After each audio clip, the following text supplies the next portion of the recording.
इस वक्त की बड़ी खबर आपको बता दें, गृह मंत्रालय ने आतंकवाद के खिलाफ कड़ा कदम उठाते हुए आतंकी संगठन अलवर मुजाहिदीन के प्रमुख कमांडर मुश्ताक अहमद जरगर उर्फ लटरम को आतंकवाद विशेष अधिनियम के तहत आतंकी घोषित कर दिया है। जरगर श्रीनगर का रहने वाला था। वो रूबिया सईद अपहरण कांड में भी शामिल था। बड़ी खबर इस वक्त आपको बता रहे हैं संवाददाता ओम प्रकाश तिवारी हमारे साथ जुड़ गए हैं ज्यादा जानकारी के साथ। ओम प्रकाश, क्या जानकारी अभी? देखिए, मुश्ताक अहमद जरगर जो है ये जम्मू कश्मीर में किसी समय में आतंक का दूसरा नाम माना जाता था। साल 1985 से ही इसने आतंक की दुनिया में कदम रख दिया था और साल 1991 में इसने अपना खुद का मुजाहिदीन आतंकवादी संगठन बनाया था। 10 से ज्यादा हत्याओं और संगीन अपराधों के मुकदमे इस पर दर्ज थे।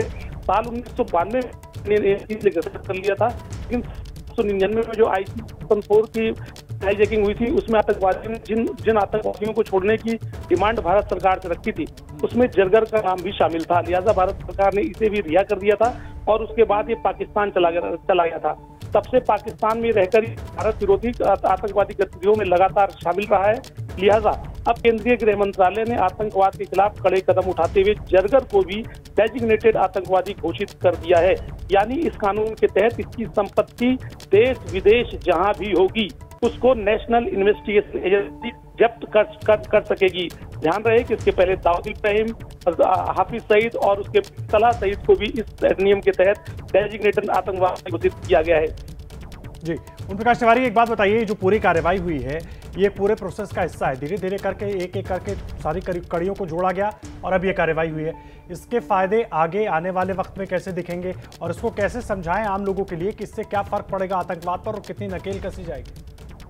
देखिए, जिस विशेष अधिनियम के तहत लोगों को डेजिग्नेटेड आतंकवादी घोषित किया गया है उस अधिनियम में ये विशेष प्रावधान है कि इन आतंकवादियों की भूमि, जमीन, चल अचल संपत्ति वो देश के अलावा यदि किसी दूसरे देश में भी है तो उस देश के साथ सहयोग करते हुए इस विशेष अधिनियम को, चूंकि ये यूनाइटेड नेशन के कानून के तहत इस विशेष अधिनियम को बनाया गया है, तो उस अधिनियम की पावर के यूज करते हुए विदेशों में भी इनकी संपत्तियों को जब्त किया जा सकेगा। यानी आने वाले दिनों में यदि इनकी कोई संपत्ति विदेश में मिलती है तो उन्हें भी जब्त किए जाने का प्रावधान है।